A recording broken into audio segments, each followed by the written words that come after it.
The first one we did was set the tone. Set the tone, right? Imagine you're walking into the cockpit for the first time. You're meeting your captain or your first officer. And you're like, how is it going to be when we meet to see what kind of 4-day trip am I going on here, right? So we set the tone. Positive, right? Always positive. Light, uplifting, right? That's the tone we want to set. Why? Because it's conducive to learning. It's like right now, right? You're watching this. If I'm standing up here and there's no energy, man, it's not going to happen. So positive tone, uplifting always, right? Very conducive environment to learning. That's what we want, right? Now, the second thing we're going to do, right, is collect data. Okay? What do you mean, Joe? Collect data. What's your background? Captain John, brother, nice to meet you, man. Finally, we meet. Tell me about your flying background, right? Positive tone setter. Number one. Number two, I'm going to collect data. Why am I collecting the data? Because I want to know, what am I up against, right? If he tells me, oh, I'm a 135, I flew corporate, I was on a Gulfstream, okay, I'm thinking, okay, lack of jet bridge experience, lack of dispatch, 121 ops, right? Lack of airline world familiarity, right? Maybe they tell me, oh, I'm a 250-hour piston pilot. Okay, so I'm thinking, you don't know hot start, don't know hung start. When we get to power plant and we talk about a FADEC, you've never heard about FADEC, and you don't know why I need protection from a hot start because they don't know what a hot start is. How could they, right? So these are the things that are going through my mind now. I'm collecting data. Okay, number three, I'm going to establish rapport. Okay, now look, when I establish rapport with the student, what that means is I'm going to tell them my background.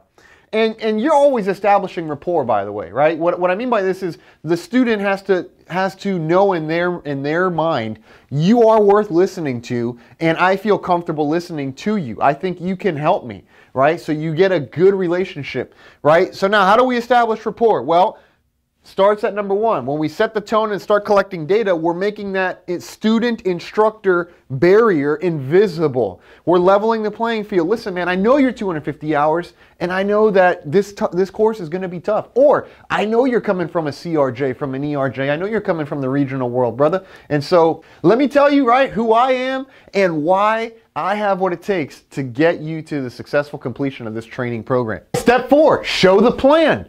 Show them the plan. Look, this is your training footprint, right? So number 4, we're going to show the plan. How do we do that? Before I dive into the timeline, I first do what?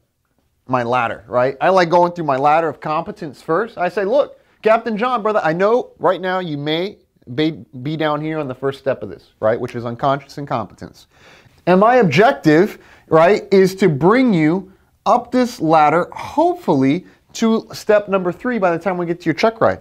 And they're like, well, what is this ladder? What are you talking about, right? We go into explaining the ladder of competence and how we're going to bring them up this ladder. And how am I going to do that? So I show them the plan. Well, here's your day 1. Here's the last day of your training, which is your check ride. You have an oral here. You got a check ride here. You got phase validations here. This is the pie chart and how I would study. I show them the full plan, very transparent, how I intend to take them from day 1 to the course's end in a successful fashion, right? And then we get into step number 5, which is execute. Execute the plan. And now is when the real work begins.